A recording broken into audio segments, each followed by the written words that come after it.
Adım İlknur, soyadım İnce. Sınava nasıl hazırlandım? Kitabı okuyarak ve kitaptan özet çıkardım.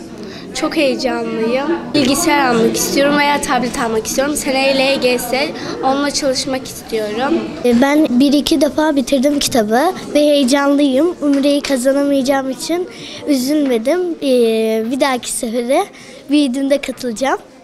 Çünkü 5. sınıflarda 3 ve 4 bir de 5'lerde Umre ödülü olmadığı için başka ödüller var. Girdiğim için mutluyum, biraz heyecanlıyım. İnşallah geçeriz yani. Bir günde 5 saat falan çalışmışımdır. Peki beklediğin ödül nedir? Akıllı saat. Sınava girme amacım sınavı kazanmak. Nasıl çalıştın sınava? En az 3 saat çalıştım. Sınavı çalışmak için saat 9'dan 12'ye kadar ezber yaptım. Uyumadan önce bir yarım saatte ezberlerime çalıştım. Sonra da uyudum bu kadar. Bilgisayar kazanmak isterim. Sınavda çalışma gene de aynı şekilde. Geçen sene de katılmıştım. Ödül için girmedim ben. Kendimi geliştirmem daha iyi olur diye geldim.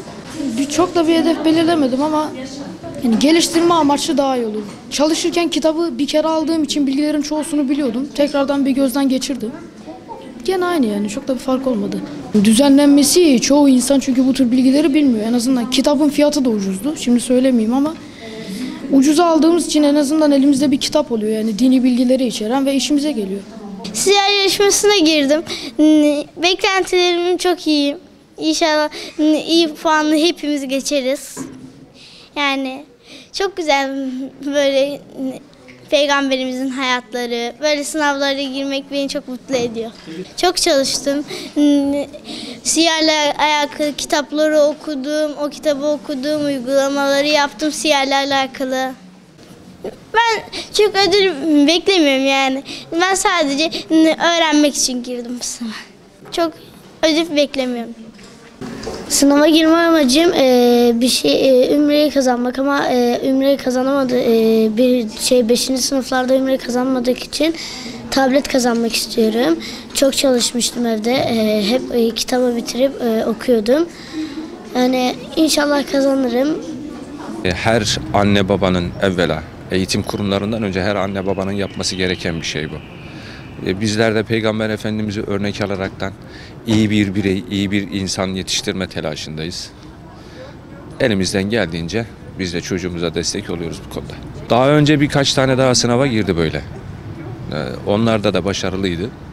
Şimdi her girdiği sınav ayrı bir telaş. Ondan çok biz heyecanlıyız. Şu an bile kelimeler bazen zor çıkıyor heyecandan. Bakalım hakkından hayırlısı olsun cümle evlatların. Sınav açıklandığından beri çocuğum yaklaşık 15 gündür evde karşılıklı soru cevap şeklinde hem o öğreniyor hem biz öğreniyoruz. Bu sınavın yapılmasında emeği geçen bütün öğretmenlerden kimde katkısı varsa hepsinden Allah razı olsun. Çok ihtiyacımız olan bir şey. Bu devirde bu çocuklara Siyer Nebi derslerini vermek çok önemli. Malumunuz sokaklarda her şey almış başını gidiyor. Peygamber Efendimizin hayatını öğrenmek, onun hayatından bir şeyler kapabilmek ne mutlu bize diyelim. Sınava giren bütün öğrencilere başarılar dilerim.